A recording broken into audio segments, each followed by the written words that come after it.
This is an iHeart podcast. Guaranteed human.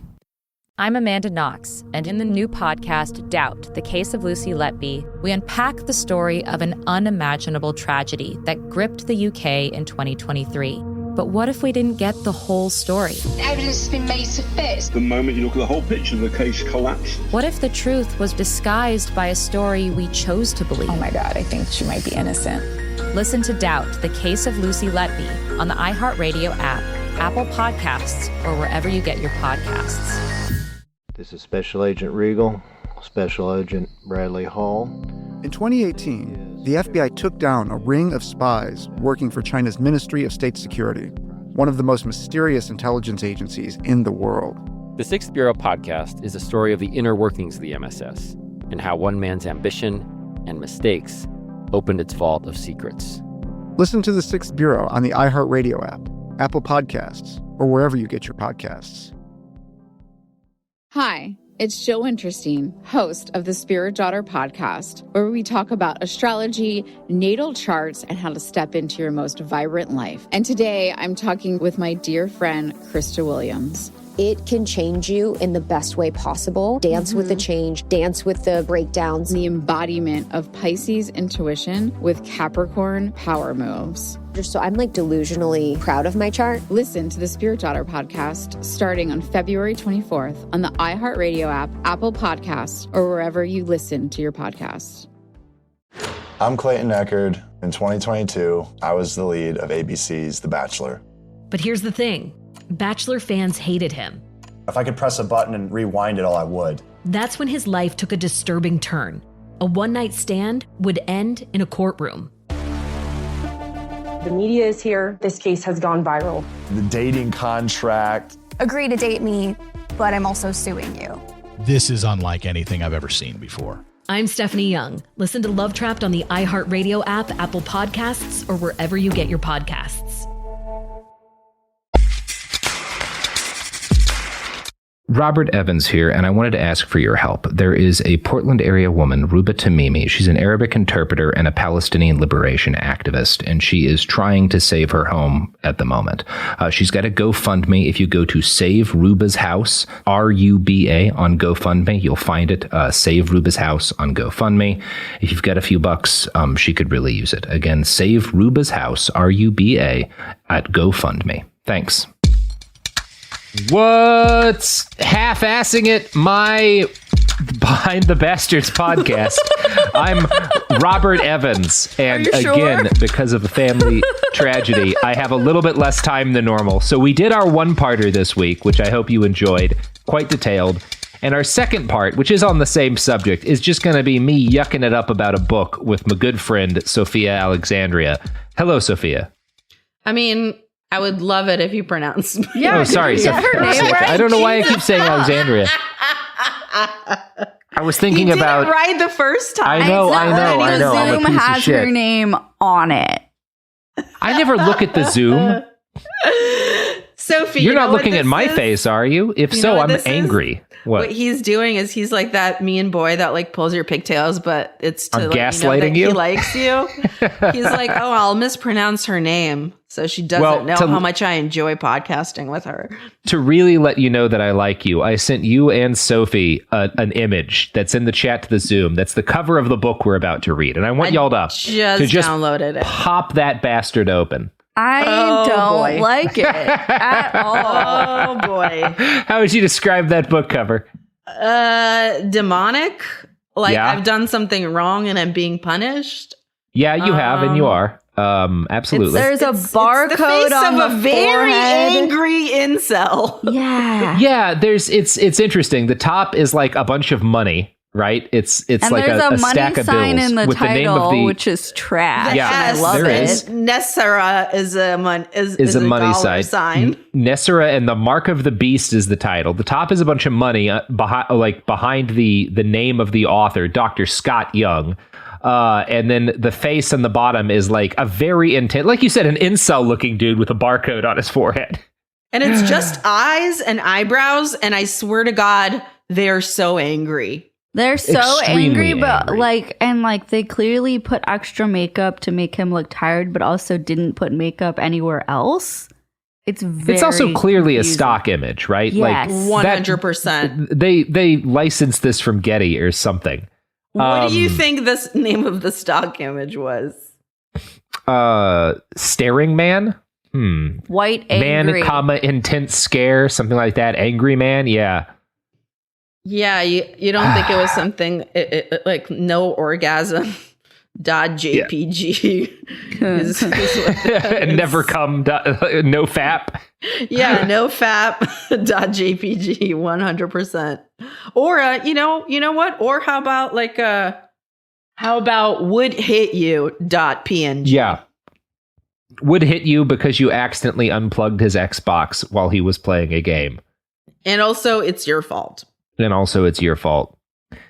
Yeah, so I want to talk a little bit about the author of this, Dr. Scott Young. Now, normally when somebody's a doctor and they write a book like this, they're not a doctor. But Dr. Scott Young is a doctor. He's an audiologist. He's an audiologist who owns Hearing Solution Centers, Inc. in Tulsa, Oklahoma. So he does like ear shit. He's an ear doctor. Now, I found his Facebook page, which has a little less than 1,300 likes and 1,300 followers. And he describes himself as both an audiologist, a teacher, a guest speaker, an expert in end-time events, like the end times, the apocalypse, as well as an expert in World War II history. He writes fiction and nonfiction, and this is specifically angled as a nonfiction book.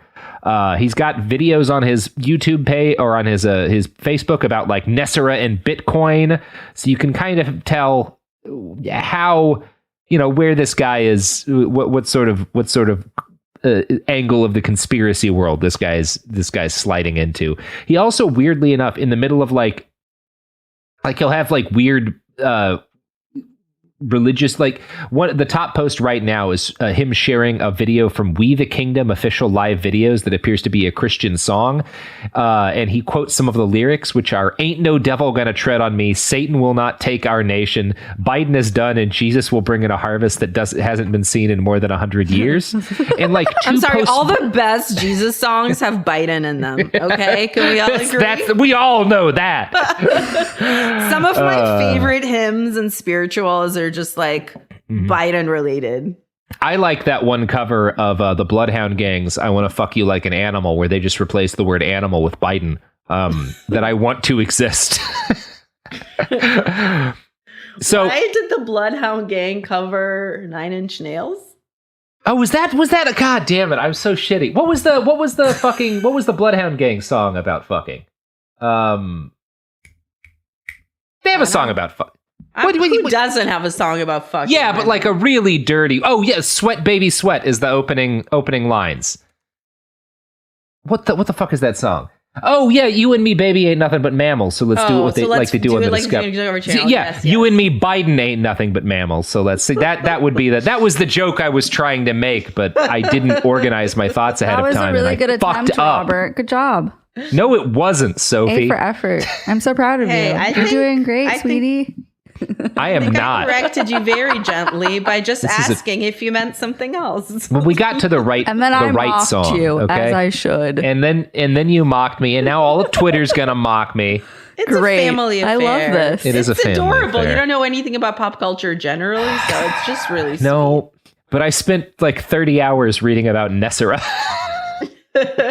Don't worry, I'm foreign, so I'm missing on a lot of it too. So one of the things that I think is funny about Dr. Scott Young is that like after the top 2 posts on his Facebook are like wild conspiracy stuff. Biden and Satan are stealing the nation. Nesera and Bitcoin are going to save it. The third post is him like a note that he's about to be the keynote speaker of the Young Businessmen of Tulsa.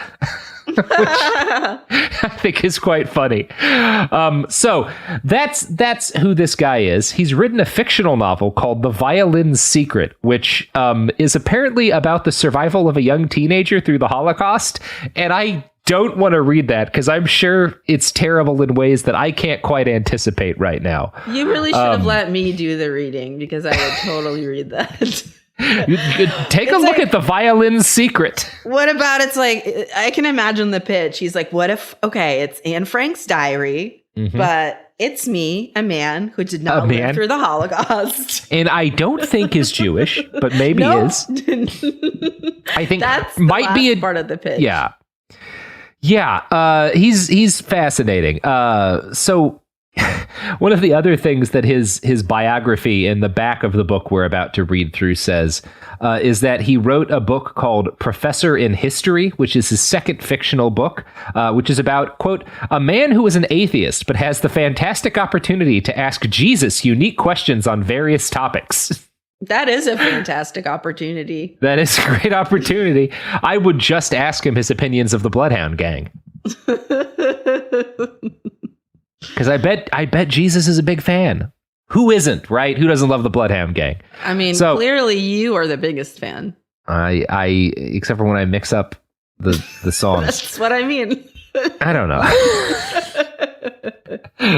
Never gonna live that one down. So the dedication to Nesera and the Mark on the Beast is where I think we ought to start. Quote, oh God, I believe that the bride needs this message the most. They need to know who they are in Christ. He comes for you, but there is work in the spirit to be done. Your job is to find that work and begin doing it. Luke 12:35. Many of you are concerned with the nature of the 2020 elections and the implications therein. The fascination legislation dubbed Nesera will bring about mighty changes in life, but too many Christians are worried about the practical plan that the Bible will come true with. Nesera and the Mark of the Beast. I therefore wish to clear up those misunderstandings for you and pray you find peace. So that's the introduction. I don't know what he means by the bride needs this message most. I just feel like, bitches need learning, Bitches need learning. That might very well be what he's saying, that like the women who are getting married right now need to know this the most. So they, I don't know. I'm sure there's something heartbreaking that involves physical violence behind that, but it's not immediately clear to me. So chapter 1 is titled The 2020 Question. And Scott Young opens with the passage that I think we can all identify with. If you have made it into 2020, you have felt much like the world is circling the drain. You might even wonder if it's all just a bad dream. You may have lost faith in the words of some of the people around you on social media, the blather in mainstream media, or the conjuring of those in government. After the global response to the pandemic of 2020 for the COVID-19 virus, we moved right into racial inequity protests and then the destructive chaos of criminal rioting. So that's you get, I guess, a lot of insight into what media bubble this guy's in. Yeah, there's a little bit of Antifa fear mongering there. But your response should be inside of the word trust. To whom do you turn when things get out of hand? If your trust is inside of the government system, it is shaken. If it is inside of your ability to create wealth in your business or investments, then the shutdown of the economies by forces outside of your control pushed you to the brink. If your trust is inside of your family and friend support system, then being shut inside your house with little sports and no new fictional programming on TV incurs levels of unknown depression. When you add news that screams to take away your freedom in exchange for your safety, it might concoct a potion of intense isolation that you are unprepared to handle. All of it feels like a poison. So he's kind of accurately diagnosed the thing that is going to make people most vulnerable to the conspiratorial thinking that I think he's about to lay down, which is interesting. Usually don't see it laid out like that. You love to see it. Yeah, he knows what he's doing. Tell me how you're about to fuck me over, please. Well, he then goes into how retirement homes and assisted living have been hit incredibly hard by both the fact that the COVID-19 is killing old people and the fact that they're isolated from their families. Their lack of communication increases the effects of dementia in their cognitive abilities. He mentions that he works with old people, so he's witnessed this some. Interesting. Okay, all of the above must bring the believer in Christ to the inescapable position of reducing your fear by increasing your trust in the one who made you. The soul, your mind, will, and emotions are asking great questions in this outrageous time frame of our lives and is not receiving an answer that makes any sense. There is rampant speculation that Bill Gates, the Gates Foundation, and Anthony Fauci are pushing the world to produce a vaccine for COVID-19 to inoculate the populations of the world against this horrible disease. Since this disease was discovered in Wuhan, China, somewhere in January of 2020, there are questions as to its origin. Did the Chinese deep state unleash the toxin as an act of terrorism upon the globe to induce this panic and shutting down and creating their own level of control over the sheep that they call the people? The CDC is lying to the population. Once told that hundreds of thousands were dying, maybe closer to 9,000 were dying directly of this illness. That did not age well. That's interesting. So we start from this position of he clearly has enough of a foot inside of the real world that he starts with like the broadly reasonable stuff. Hey, you're isolated. Everyone's alone. This has been hard for different people for different reasons. Bill Gates and the Gates Foundation of Fauci are trying to make a vaccine to inoculate the population, which he doesn't initially frame as part of a conspiracy, right? He says that they're trying to do it to inoculate the populations against a horrible disease. But then immediately after that, he moves into uncritically repeating the conspiracy theory that COVID-19 might have been a deep state plot by China in order to exert control on the sheep they call the people. And then by this point, like after that paragraph, we're straight into conspiracy stuff, right? The CDC is lying to the population. No one's really dying of COVID-19. And of course, inside of the vaccines that are presented by the World Health Organization and the CDC, some believe that a cure might come in 2021. The faith in the relief smacks of confidence in the origin of the man-made virus or its properties to not replicate itself into variant forms that are outside of their own. Okay, so contact tracing. What is he? Okay. All right. So he gets into how they're. Oh, God. Okay. The proposals by the WHO and CDC is to create a contact tracing with global positioning systems inside of the Apple iPhone software release. And then the vaccine is going to put a microchip. So okay. Are you familiar at all with the microchip vaccine conspiracy theory? Yes. Then when you're getting the vaccine, you're actually getting a microchip that's going to control you. Yeah, and I think it's going to interface with the iPhone. About it. Yeah, there's Bill Gates. Bill Gates is doing it, but he's working with Apple. Which, if you know Bill Gates, that doesn't. He's not working with likely. Apple. That's really funny, though.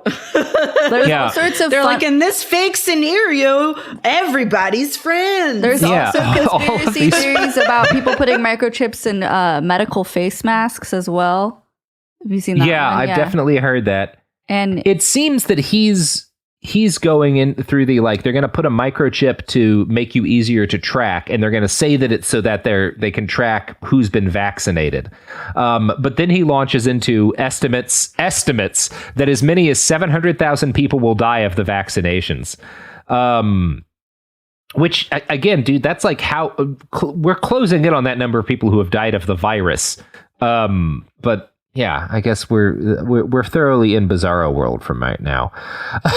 All of that leads to the Christian who reads the Bible indicating the following question: could I be getting the mark of the beast inside this COVID-19 vaccination coming in 2021? The answer is maybe. Wow. Like a scientist hedging his bets here. Wow. Maybe. Robert, you know what else it's maybe time for? You know what isn't maybe going to give you the mark of the beast? These goods and services. Definitely the mark of the beast. We ask every one of our advertisers, are you going to microchip our listeners with a mark of the beast that renders them vulnerable to the devil's plans for world domination? And they always say no. Most of them say no. Most of them say we are withdrawing our sponsorship from you. We did not realize who you were. Some of them wink when they say no. Yeah, some of them do wink. I assume. It's always through email, but I've gotten pretty good at reading winks in an email. Well, it's an emoji, so that's how we know. Mm-hmm. The emoji is the real mark of the beast, by the way. Products.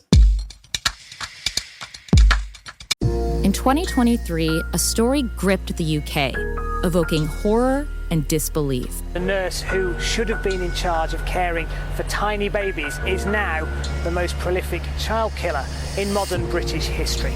Everyone thought they knew how it ended. A verdict, a villain, a nurse named Lucy Letby. Lucy Letby has been found guilty. But what if we didn't get the whole story? The moment you look at the whole picture, the case collapses. I'm Amanda Knox, and in the new podcast, Doubt, the Case of Lucy Letby, we follow the evidence and hear from the people that lived it to ask what really happened when the world decided who Lucy Letby was. No voicing of any skepticism or doubt. It'll cause so much harm at every single level of the British establishment of this is wrong.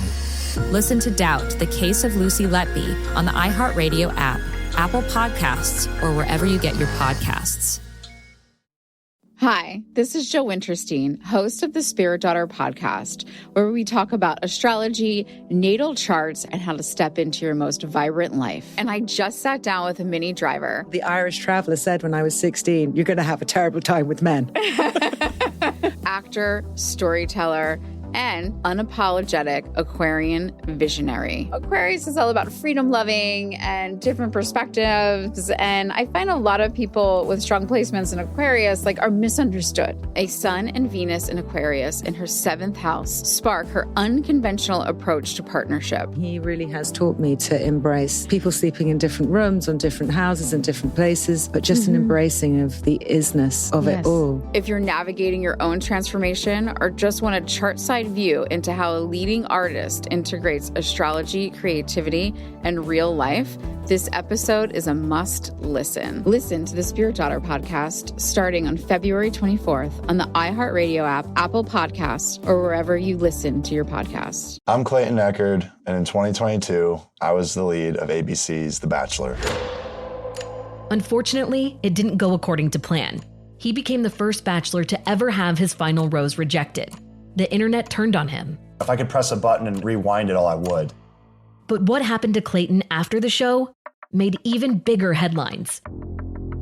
It began as a one-night stand and ended in a courtroom, with Clayton at the center of a very strange paternity scandal. The media is here. This case has gone viral. The dating contract. Agree to date me, but I'm also suing you. Please search warrant. This is unlike anything I've ever seen before. I'm Stephanie Young. This is Love Trapped. This season, an epic battle of he said, she said, and the search for accountability in a sea of lies. I have done nothing except get pregnant by the Bachelor! Listen to Love Trapped on the iHeartRadio app, Apple Podcasts, or wherever you get your podcasts. I'm Nancy Glass, host of the Burden of Guilt Season 2 podcast. This is a story about a horrendous lie that destroyed 2 families. Late one night, Bobby Gumpright became the victim of a random crime. He pulls the gun, tells me to lie down on the ground. He identified Jermaine Hudson as the perpetrator. Jermaine was sentenced to 99 years. I'm like, Lord, this can't be real. I thought it was a mistaken identity. The best lie is partial truth. For 22 years, only 2 people knew the truth, until a confession changed everything. I was a monster. Listen to Burden of Guilt Season 2 on the iHeartRadio app, Apple Podcasts, or wherever you get your podcasts.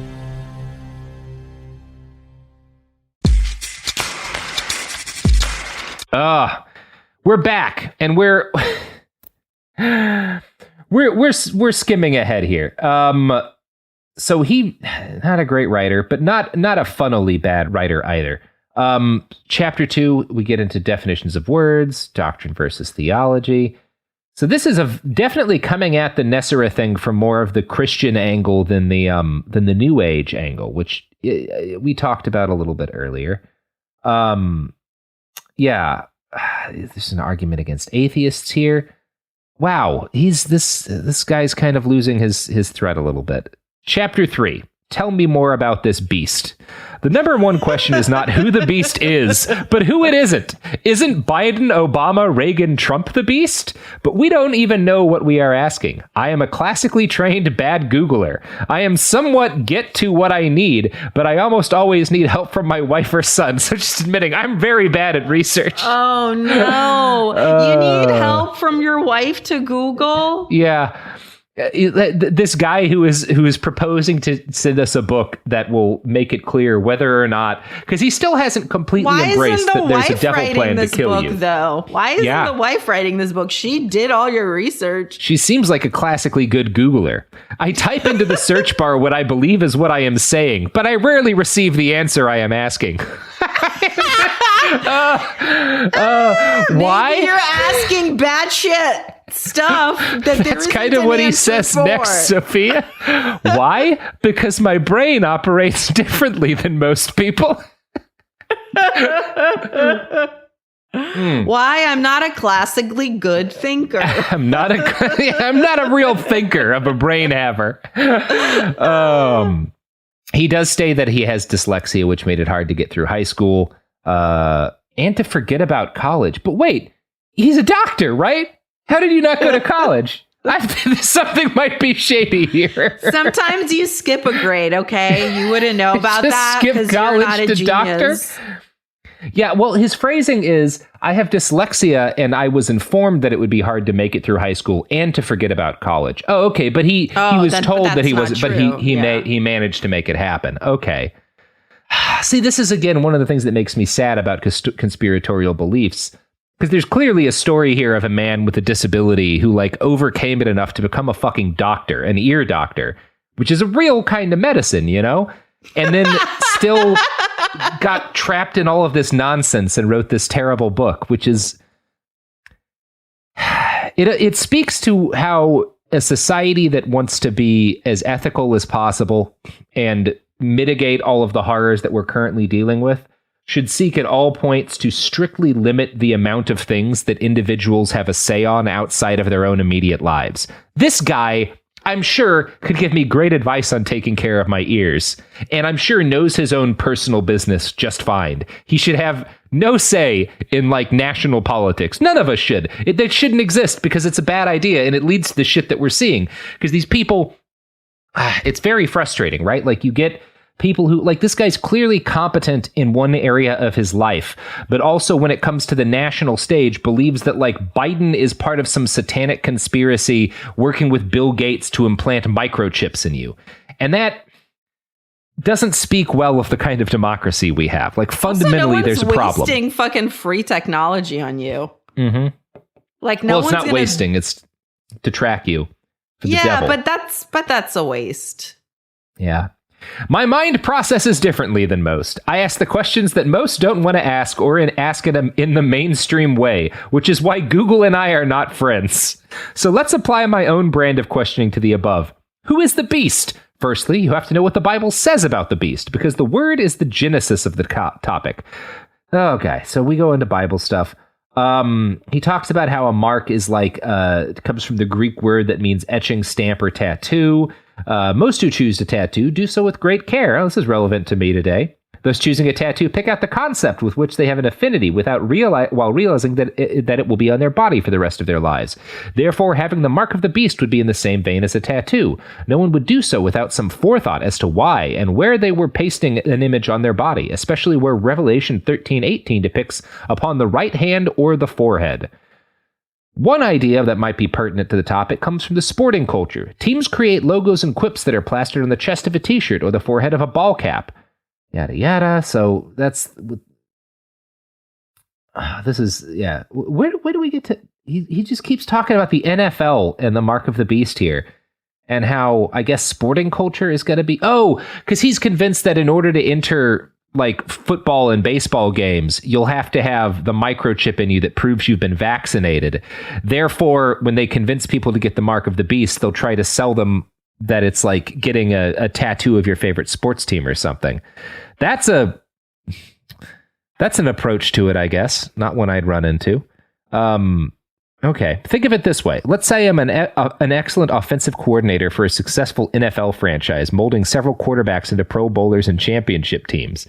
Your team is rebuilding, suffering through a few horrible seasons, and wishes to speak with me about being your head coach. Your real desire, actually, is the revolutionary playbook for which I would employ to develop your team. But you also learn, after investigating me, that I am a cancer in the locker room. I alienate all around me with a constant perfection and just tick them off until they wish to... His hypothetical to imagine how the mark of the beast is going to get put into people is, imagine I'm the best football coach ever, and I'm so good that everybody hates me. Wow, dream big. Getting an interesting insight into Jesus? This guy. Yeah. The perfect football coach? Yep. Yeah. Who got murdered because he was too good. That's what's going big on here, huh? Here. Oh boy. Okay, this is interesting. So the next chapter is, or the next chunk is the Antichrist and the Christ. The Jews did not recognize Jesus when he entered the world on 9/11 of 3 BC. I'm always very wary when a sentence starts with the Jews. The Jews? Yeah. What do you mean, Sophie? So frequently, the sentence ends with us getting free ice cream. I'm interested in why 9/11 comes into this. Yeah, what is happening? It's such that might be one of the strangest sentences you've ever read. Yeah, it's interesting that it's also interesting that Jesus was born on 3 years before Christ. Yeah, there's a lot here. Do they know what the BC stands for? I don't know. But the next line is, if you want to know why, and this has, you know how on Kindle books you can see if something's been highlighted by a lot of people? This whole bit has been highlighted repeatedly. If you want to know why this fascinating date is Jesus' actual birth, you must investigate BethlehemStar.net to find the beautiful answers by a great researcher. So I'm going to take us to BethlehemStar.net. Please do, because I want to know about this beautiful researcher. BethlehemStar.net. I just also like that .com was taken. Well, there is a BethlehemStar.com. There is that's where I went to first. Of course there is. It's a potential security risk. It. I don't think I'm going to visit that site. BethlehemStar.com is the last update was March 15th, 2019, announcing the release of a film called The Christquake. That's interesting. Oh, I saw that. Oh, did you? Yeah, it was really good. It's like Sharknado, but like but an earthquake of Jesus's? Yeah, exactly. Christnado would be a pretty fun movie, right? Right? I mean, let's patent it. Let's get the merch going now. Mm-hmm. Yeah, we could make a lot of money before people realize that we're just giving it half of it to Nicolas Cage to be our Jesus. Wait, half of it? I thought this was an all Nicolas Cage production. Yeah, but I mean, we got to get rich too. Like, we give Nicolas Cage the money he needs to continue his dinosaur skull addiction, and then we bring a couple of million off each, and then we retire to some country that doesn't extradite to the United States. Okay, well, I thought the original plan was to just move in with Nicolas Cage after a little bit. Is that not what's happening anymore? I think after living with Nicolas Cage for a few months, you would decide that it was a mistake to live with Nicolas Cage. No, because we were going to be making the next national treasure together, all of us. You just want to steal the Declaration of Independence. That has nothing to do with making a movie. Robert, you know who won't steal the Declaration of Independence? I don't know that that's the case, Sophie. That's fair. I just really wanted to make that transition. I mean, I might use their money in order to enable me to steal the Declaration of Independence. Okay, why is it just you now? Okay, well, it was going to be me, you, and Nicolas Cage. Yeah. Yeah, but you know me. I'm lookouts. Yeah. I'm a prima donna. I've stolen this plan, and now it's mine. I knew you were going to go solo. Can confirm that. I thought I was the Beyonce. Why are you the Beyonce? How did I thought become I was the Ringo? Michelle? Yeah, you're definitely Ringo, and you're definitely Beyonce. Hi, this is Jill Winterstein, host of the Spirit Daughter podcast, where we talk about astrology, natal charts, and how to step into your most vibrant life. And I just sat down with a Minnie Driver. The Irish traveler said when I was 16, you're going to have a terrible time with men.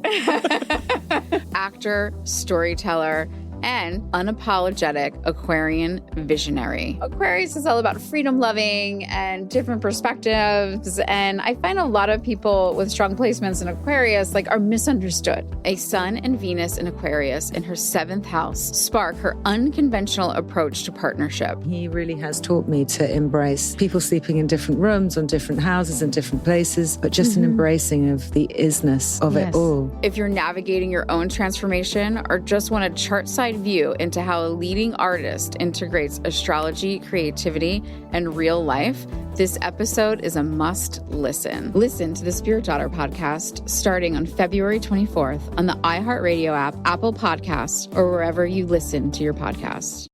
In 2023, a story gripped the UK, evoking horror and disbelief. The nurse who should have been in charge of caring for tiny babies is now the most prolific child killer in modern British history. Everyone thought they knew how it ended. A verdict, a villain, a nurse named Lucy Letby. Lucy Letby has been found guilty. But what if we didn't get the whole story? The moment you look at the whole picture, the case collapses. I'm Amanda Knox, and in the new podcast, Doubt, the Case of Lucy Letby, we follow the evidence and hear from the people that lived it to ask what really happened when the world decided who Lucy Letby was. No voicing of any skepticism or doubt. It'll cause so much harm at every single level of the British establishment of this is wrong. Listen to Doubt, the Case of Lucy Letby on the iHeartRadio app, Apple Podcasts, or wherever you get your podcasts. I'm Nancy Glass, host of the Burden of Guilt Season 2 podcast. This is a story about a horrendous lie that destroyed two families. Late one night, Bobby Gumpright became the victim of a random crime. He pulls the gun, tells me to lie down on the ground. He identified Jermaine Hudson as the perpetrator. Jermaine was sentenced to 99 years. I'm like, Lord, this can't be real. I thought it was a mistaken identity. The best lie is partial truth. For 22 years, only two people knew the truth, until a confession changed everything. I was a monster. Listen to Burden of Guilt Season 2 on the iHeartRadio app, Apple Podcasts, or wherever you get your podcasts. I'm Clayton Eckerd, and in 2022, I was the lead of ABC's The Bachelor. Unfortunately, it didn't go according to plan. He became the first bachelor to ever have his final rose rejected. The internet turned on him. If I could press a button and rewind it all, I would. But what happened to Clayton after the show made even bigger headlines. It began as a one-night stand and ended in a courtroom, with Clayton at the center of a very strange paternity scandal. The media is here. This case has gone viral. The dating contract. Agree to date me, but I'm also suing you. Please search warrant. This is unlike anything I've ever seen before. I'm Stephanie Young. This is Love Trapped. This season, an epic battle of he said, she said, and the search for accountability in a sea of lies. I have done nothing except get pregnant by the Bachelor! Listen to Love Trapped on the iHeartRadio app, Apple Podcasts, or wherever you get your podcasts.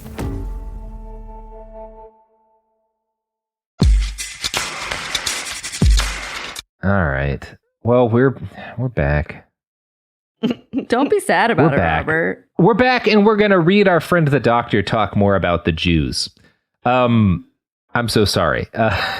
Okay, again, a doctor talking about the Jews has historically not been good for us. It doesn't tend to end well.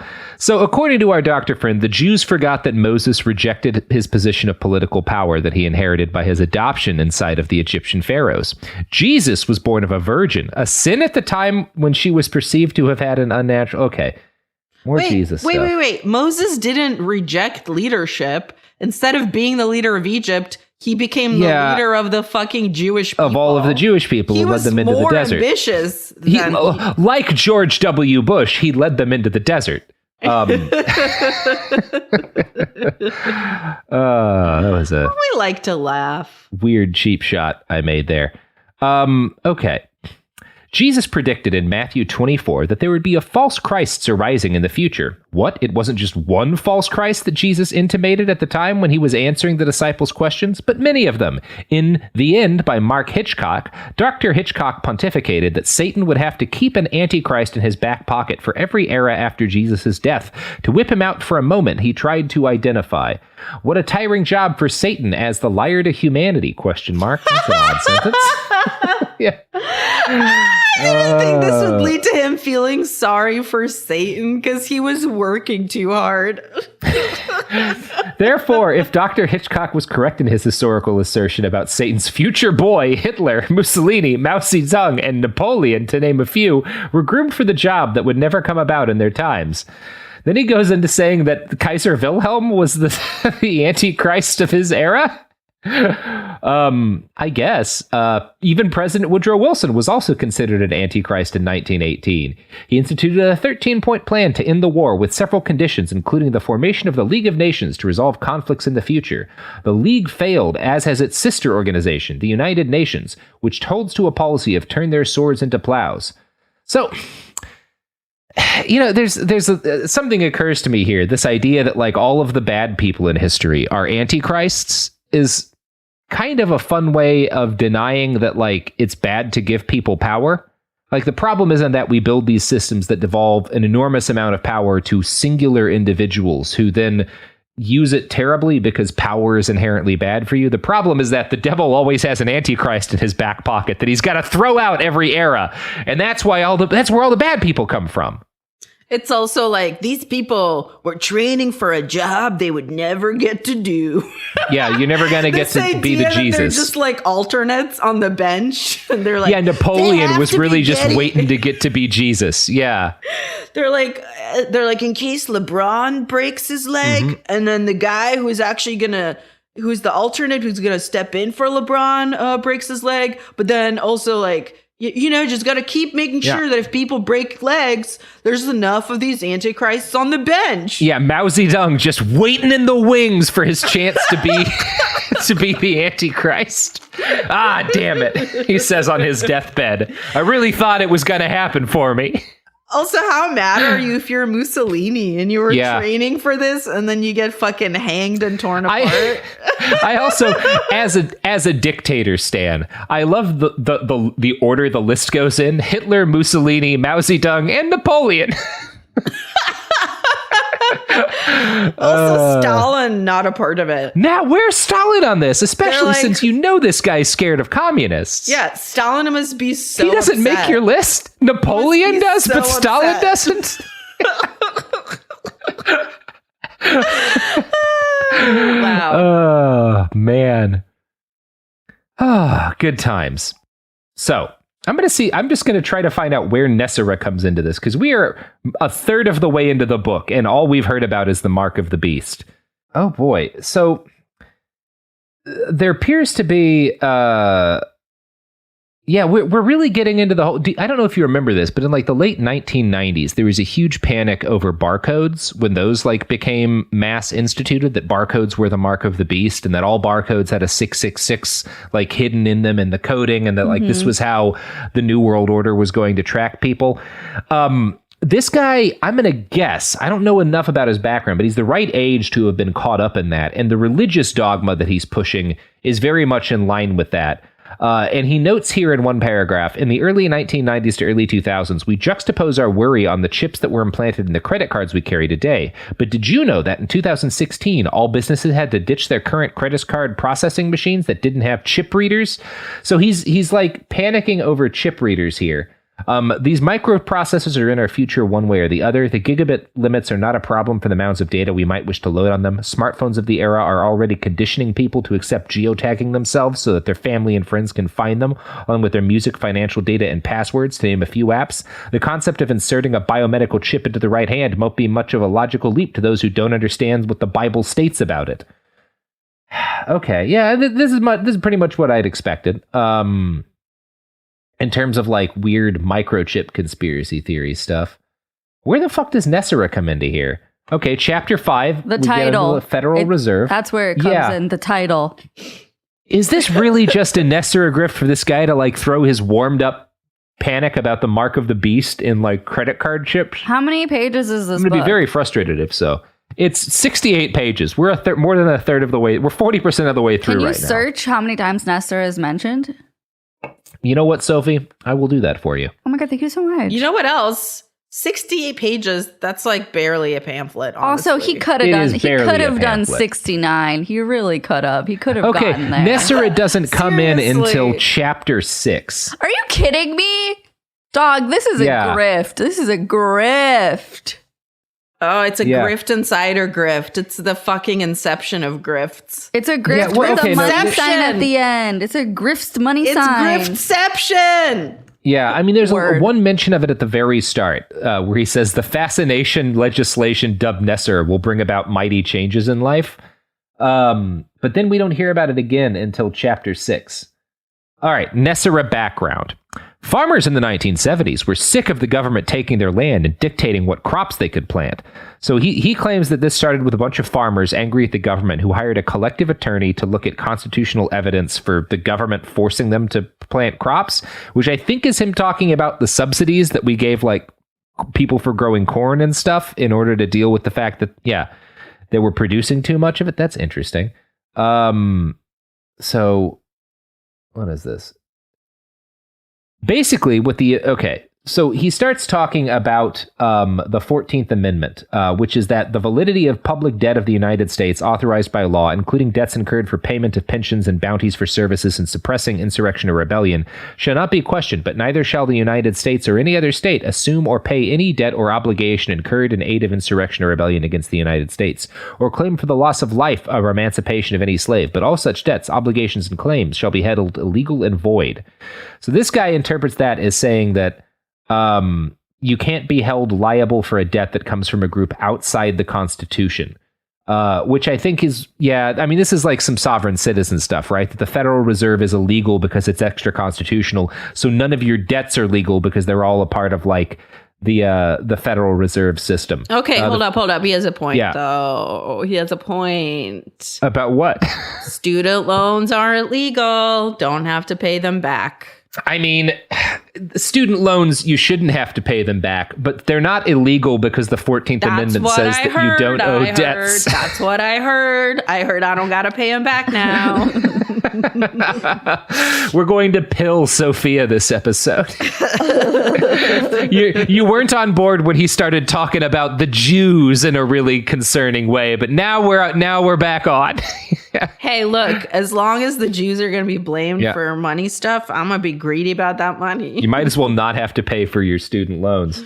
Exactly. That Jewish move. So classic. You do kind of hit on a point here, which is that if the federal government, by which I mean Biden, were to forgive all federal student loans, it would reduce a lot of fuel for these conspiracy theories. That is a great pitch. Mm-hmm. Because they all today, as we've seen with Nesera, as this guy's clearly talking about, right? He opens his pamphlet by talking about how difficult, like reasonably talking about how shitty 2020 is, how hard the lockdown and the economic collapse has been for everybody, how bad the election has been for everybody, which are all perfectly reasonable things to point out. And it's like the Omega conspiracy theory started in the late 90s. With a bunch of Midwesterners who were seeing themselves economically marginalized. And then it really took off and got merged to Nesera in the early 2000s and the crash after 9/11. Bad times and a lack of hope for the future fuel belief in conspiracies because people need to think that things are going to get better. And if the actual legitimate systems don't leave them with any hope of improvement in their lives, they're going to latch on to toxic nonsense that will eventually bring them closer and closer to people like Nazis and other outwardly like conspiracy theories that it will take them from conspiracy theories that promise them wealth and towards conspiracy theories that promise them the mass murder of their enemies, you know? Yeah, it's almost like economic insecurity is, not good for society. Yep. Not good for people and extremism. Mm-hmm. Yeah.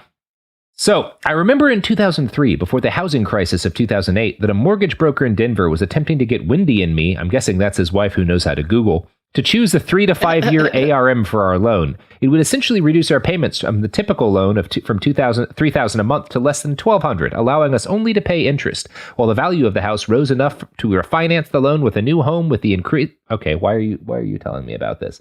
Something was filtering through both of our spirits at the time to say, heck no, dude. That exact type of loan, when the 3 to 5 year term came due, was the reason for the housing crisis and the forfeiture of the houses by people who could never afford their current home. Okay. So that he's saying that God told him to avoid subprime mortgages. Yeah, I mean, God said, heck no. You know that's how God talks. God says, well, he's not going to say hell no. He's God. Obviously. Yeah. That's how I knew it was a direct quote. Okay. So here we get to the QE stuff. There is a group that I refer to as the anti-Kabbalists who have tried to bring freedom to America for many years, even during that 2008 crisis. They have long tired of the evil cabal of the world's central banks and Federal Reserve pedophiles who have literally raped our children in their satanic gain along with the stealing of our money. There we go. There we go. There's the stuff I was waiting for. 43% of the way into the book before we hit this shit, but now we're into the satanic pedophile stuff. That's good. So he starts talking about something called the World Settlement Fund, which is a conspiracy that there's like a bunch of gold that the U.S. found in the Philippines during World War II. That's like trillions and trillions and trillions of dollars that is going to be released at some point to clear 140 countries of their debts to the cabal and the central banks. And the cabal's keeping this money locked up. The funds were being blocked from being enacted by the Corporation of Washington, D.C. That's right, folks. The District of Columbia has been a recognized corporation to oust themselves from the constitutional laws of our land, to delete the penalties of enacting the debt enslavement. The anti-Kabbalists have been fighting for years with a lien against the Fed from 2011 transfer of funds that the Fed stole from these countries. Okay. So, actually, I'm sorry. I got the number wrong. The global collateral account has $93 quadrillion that's your money. That's going to come to you. This is sovereign citizen shit. Oh, good. Well, as long as they give me my quadrillion, I'm good. Yeah. Well, you'll get less than a quadrillion. There's only 93 of those, but you'll get rich. Everyone will get rich. Okay, I'm sorry. I signed up for a quadrillion. Yeah, I mean, well, I'm sorry. The globalists aren't going to let you get that. I fucking knew it. The Kabbalists. The Kabbalists. Okay, so he repeats the conspiracy that Nesera was going to release all of this money, but then 9/11 happened and that stopped it. The building came down in 7 seconds, defying the laws of physics. Many architects, yeah, he's doing the jet fuel can't melt steel beam shit.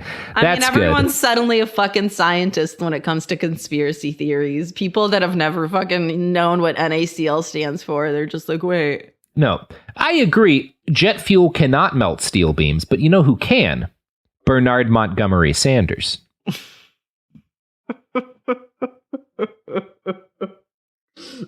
Have you heard the good news about Bernie Sanders and 9/11, Sophia? I would love to hear the good news. Well, preach it to me, sister. You've seen Transformers, right? No. Why would I? For decades, the main question that everyone has been wondering is how did Bernie Sanders get away from the grassy knoll after shooting John Fitzgerald Kennedy, right? Tons of Secret Service agents, tons of cops, how did he get away? That's always been my question. It's been everybody's question. The answer is that he was able to transform into a 1964 Dodge Dart and drive away from the problem. Now, over the years... my first car, the Dodge Dart. A Dodge Dart. Of course, Bernie Sanders is a man of the people. He's going to transform into a Dodge Dart. It's not going to be a Lambo or something. I'm just saying I did it. Yeah. So, if he was able to turn into a Dodge Dart in order to get away from the Kennedy assassination, could he not theoretically turn into an aircraft in order to take down the World Trade Center? I say yes. Fuck. Mm-hmm. Okay, I'd never considered it, and now I'm embarrassed. Yeah. Now I should never have voted for him. Yeah. So these Kabbalists, including George Soros, J.P. Morgan Trusts, Rockefeller families, the British Crown, Bill and Hillary Clinton, the Bush families, and many others have wished to keep the funds from the world to enslave the people. In 2020, when Donald Trump placed the Fed underneath the Treasury, as I mentioned above, he required the Fed to take on debt from companies struggling through the fake proliferation of the coronavirus. The president was defunding them at an alarming rate for economists who relied on the reliability of the Fed for money flow and reduction of debt in our economy. Okay, so I guess he's saying that, Trump was defunding the cabal by crashing the U.S. economy, and that was a good thing because that would force the release of all of the funds that were supposed to be given, and that would force them to institute Nesera, which will wipe everybody's debts and give everybody all of the money from this general fund, which... It's funny to me because I know if you were to try to sit down with any of the people who believe this and tell them like, hey, money's not real. Like it's a concept that we have in order to like embody value, and we don't have to repay these debts. We could work out a system whereby people got a basic income. Like it's possible to do that. Like you don't have to treat this like they would not be in favor. I'd be willing to bet of a basic income that would just give people money for existing. That would be enough for them to at least pay for their food and rent.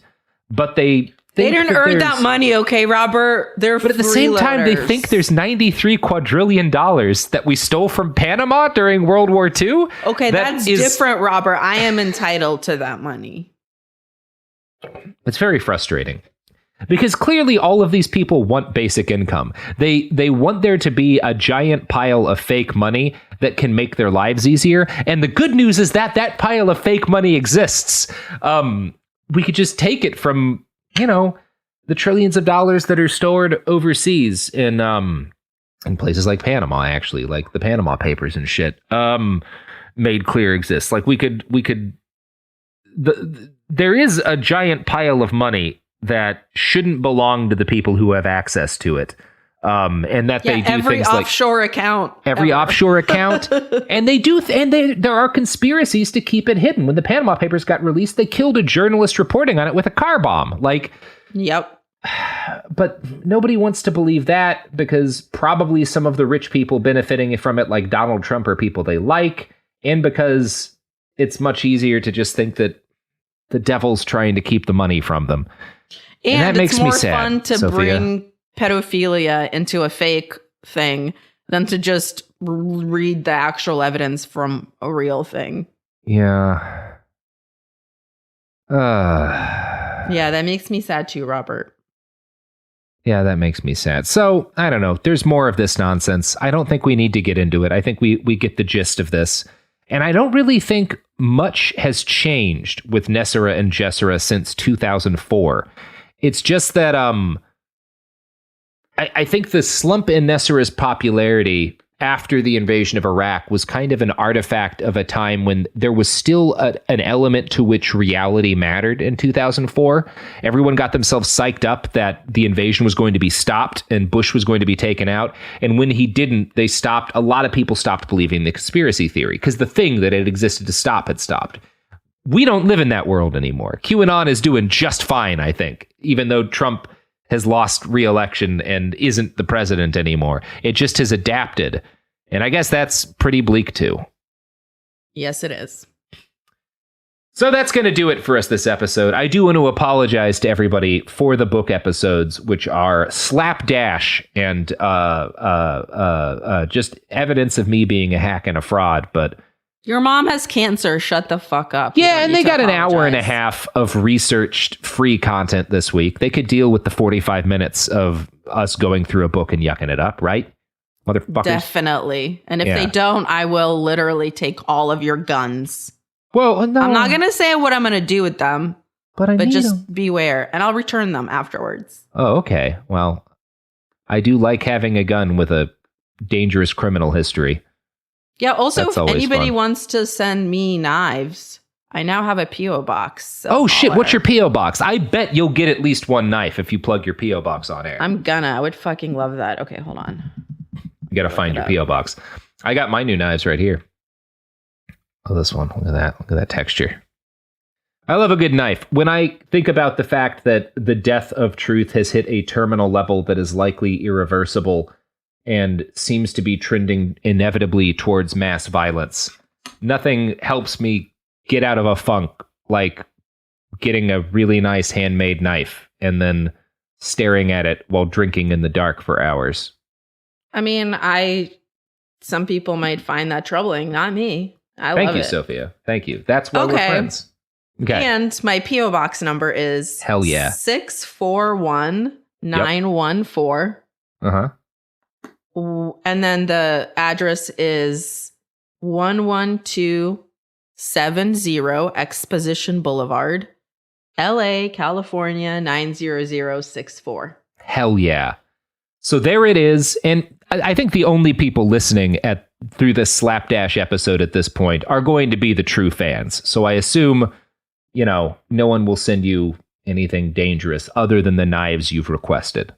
Yeah, and also just remember, put a happy face, so I know the knife is coming from a good place. Yeah. And you don't hate me. A happy face so she doesn't mistake it for the knives that are death threats. Exactly. Just so I know it's a happy knife coming from a good place. It is one of the odd things about this reoccurring knife bit, which isn't a bit. I am constantly surrounded with knives. I love them. Is people keep offering and sending me knives. One guy sent me a box of like 30 knives. I'll do a photo thread about them on Twitter or something. The way he framed it is his grandpa went senile in his old age and would just order dozens of terrible knives from the Bud K catalog, which are like the shittiest knives in the world meant for high school kids. And when he died, there were thousands of trash knives and they sold all of the ones that they could. And they had a box of a couple of dozen of the very worst knives that they could not sell. And he was like, so we sent them to you. And so that's I have so funny. An enormous collection of the dumbest knives ever invented. One is it's like a folding knife, like a pocket knife, but it's like 1.5 feet long. And it's got, it like you shake it and it'll like wobble open with these giant blades. It's very poorly made. And on both sides of the knife is a beautiful drawing of a big-titted angel. It's my favorite thing in the world. I love the big-titted angel knife. Only angels I believe in are ones with huge titties. Yeah, and she's got 2 swords too, which is pretty rad. That's fucking awesome. So I guess after roughly 2 hours and change of talking about how the world is trending inevitably towards an era where truth is not only dead, but falsehood is effectively weaponized to lead to mass violence, the only thing I can ask of all of you is to be the big-titted angel you want to see in the world, wielding 2 knives. I was already way ahead of you on that one. Yeah, I know. I've been a big-titted angel since the day I turned 13. Well, that's going to do it for us here at Behind the Bastards. Thank you for putting up with another book episode. We'll be back next week with something that I didn't just cobble together out of laziness. And before we end here, Sofiya, do you have any pluggables you want to plug for the listeners of this fine podcast? Thanks so much. I would love it if you guys bought my comedy album Father's Day. Delightful. And you can find me on Twitter and Instagram at the Sofiya, Sofiya, and check out my podcasts, Private Parts Unknown and 420 Day Fiance with Miles Gray. Awesome. Check that out. That's the podcast. Thanks. Bye. A BetterHelp ad. We get it. February is full of flowers, candy, and, of course, lots of talk about relationships. It can feel like everyone else has it all together in their love lives. But the truth is, we're all still figuring it out.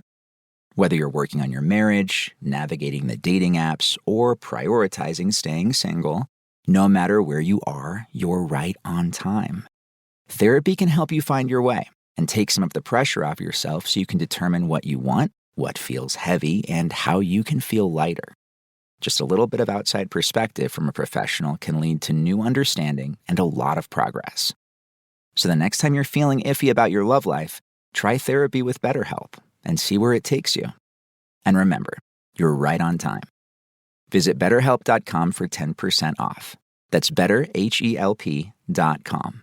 I'm Amanda Knox, and in the new podcast, Doubt, the Case of Lucy Letby, we unpack the story of an unimaginable tragedy that gripped the UK in 2023. But what if we didn't get the whole story? Evidence has been made to fit. The moment you look at the whole picture, the case collapses. What if the truth was disguised by a story we chose to believe? Oh my God, I think she might be innocent.